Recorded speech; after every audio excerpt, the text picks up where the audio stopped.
Beef টিকিয়া কাবাব রেসিপিটা পোলোয়া, বিরিয়ানি, সাদা ভাতের সঙ্গেও পরিবেশন করতে পারো। কোনো রকম কাবাব মশলা ছাড়াই ঘরোয়া মশলাতে এত সুন্দর কাবাব তৈরি হয়। তোমরাও চাইলে আমার এই রেসিপিটা ফলো করলে এইভাবে কাবাব রেসিপিটা তৈরি করতে পারবে। আসসালামু আলাইকুম বন্ধুরা, কেমন আছো? আলহামদুলিল্লাহ আমি ভালো আছি। তোমরাও হয়তো আল্লাহ পাকের অশেষ রহমতে ভালো আছো। আমি আজকে তৈরি করেছি বিফ টিকিয়া রেসিপি। আমার এই টিকিয়া রেসিপিটা তোমাদের কাছে যদি ভালো লেগে থাকে অবশ্যই কমেন্টের মাধ্যমে জানাবে। বিফ টিকিয়া কাবাব রেসিপিটা ঘরোয়া মশলাতে আমি তৈরি করে নিয়েছি। বিফ টিকিয়া কাবাবের জন্য এখানে নিয়ে নিচ্ছি বুটের ডাল, এখানে নিয়েছি বিফ আমি। এরপরে বিফগুলো আমি কিমা নিয়েছি, এখানে তোমরা চাইলে এখানে মাংস ব্যবহার করতে পারো।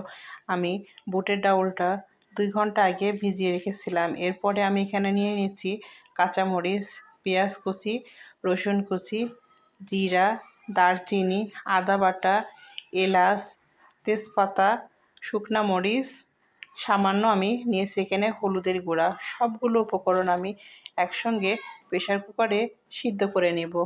তোমরা চাইলে এটা খালি খালি সিদ্ধ করতে পারো। এরপরে আমি প্রেসার কুকারে সবগুলো উপকরণ দিয়ে নিচ্ছি।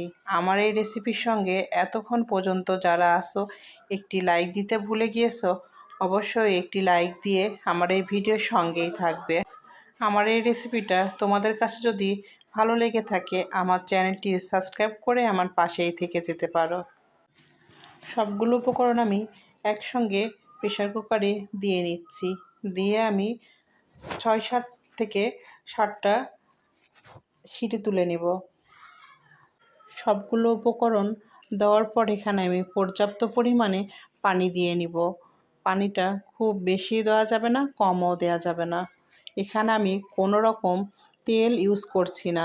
তোমরা চাইলে এখানে তেল ব্যবহার করতে পারো।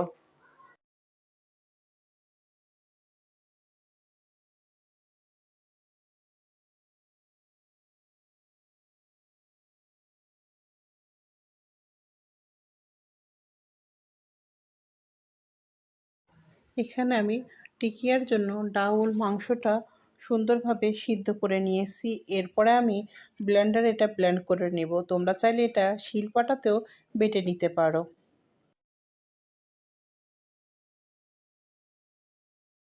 টিকিয়ার জন্য এখানে ডাউলটা সুন্দর করে আমি ব্লেন্ডারে ব্লেন্ড করে নিয়েছি।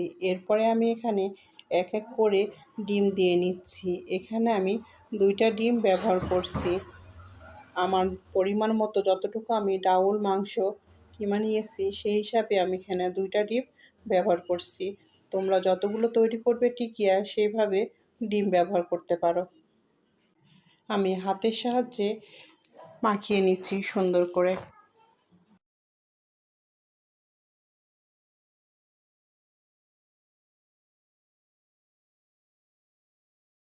এখানে আমি ফ্রাই প্যানটা বসিয়ে দিয়েছি। এরপরে আমি পর্যাপ্ত পরিমাণে তেল দিয়ে নিচ্ছি। তেলটা এখানে গরম হয়ে আসছে। এরপরে আমি এখানে যে টিকিয়াগুলো মিশ্রণ তৈরি করে রেখেছিলাম এক এক করে দিয়ে নিচ্ছি। তোমরা চাইলে হাতের সাহায্যে এটা গোল করে নিতে পারো। আমি এইভাবেই দিয়ে নিচ্ছি সবগুলো টিকিয়া।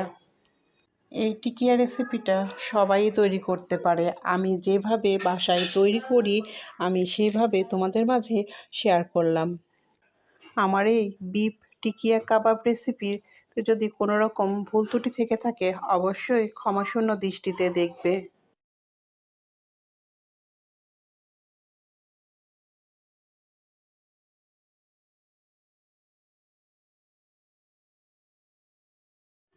টিকিয়াগুলো আমি ব্রাউন কালার করে ভেজে নিয়েছি। এইভাবে আমি সবগুলো টিকিয়া এক এক করে ব্রাউন কালার করে ভেজে নিব। এই টিকিয়া রেসিপিটা একবার হলো বাসায় ট্রাই করে দেখবে। এতটা টেস্ট বলে বোঝানো যাবে না। ছোট থেকে বড় সবাই পছন্দ করবে। বিকেলে চায়ের আড্ডার জন্য এভাবে নাস্তা তৈরি করে নিতে পারবে। এখানে আমার বিফ টিকিয়া কাবাব রেসিপিটা কমপ্লিট। আমি পরিবেশন পাত্রে তুলে নিচ্ছি। আমার এই রেসিপির সঙ্গে এতক্ষণ পর্যন্ত যারা আসো তাদেরকে অসংখ্য অসংখ্য ধন্যবাদ। অনেক ভালোবাসা রইল তোমাদের জন্য। আল্লাহ হাফেজ। আসসালামু আলাইকুম।